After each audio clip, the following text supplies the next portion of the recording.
નમસ્કાર મિત્રો, એપ્રિલ મહિનો એટલે કે head and neck cancer awareness month. હવે મારી પાસે ઘણા બધા દર્દીઓ આવે છે જેમનો બહુ સામાન્ય સવાલ હોય છે કે અમે વ્યસન છોડી દીધું છે અને ઘણો સમય થઈ ગયો, જેમ કે વર્ષ 2 વર્ષ એ પછી કેન્સર થયું. તો આ વ્યસન છોડવાને કારણે કેન્સર થાય છે.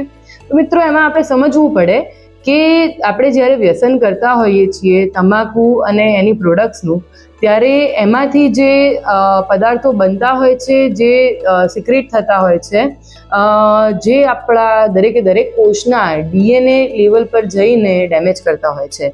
અને એ જે ડીએનએ જે ડેમેજ થયું હોય છે કોષનું, એને રિપેર થવામાં ઘણો સમય લાગી જતો હોય છે. અને જો આ રીતે આપણે તમાકુ કે એની પ્રોડક્ટ્સનો વારે વારે મારો ચલાવ્યા કરીએ તો એ જે ડીએનએનું ડેમેજ છે એ પરમેનન્ટ બની જતું હોય છે.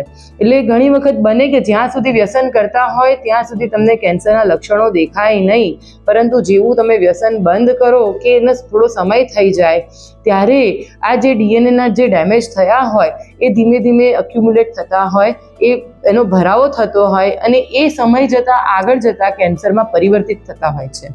એટલે તમાકુ છોડ્યા પછી કેન્સર થાય છે એવું નથી.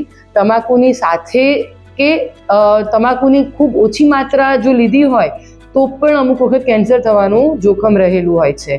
હવે દરેક વ્યક્તિને કેટલું જોખમ રહેલું હોય છે એ દરેક વ્યક્તિના બંધારણ ઉપર રહેલું હોય છે અને એ તમાકુએ કેટલું ડેમેજ કર્યું છે એના ઉપર એ ડિપેન્ડ કરતું હોય છે.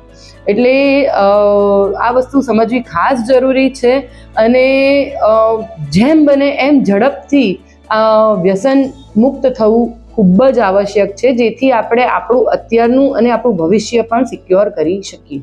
નમસ્કાર.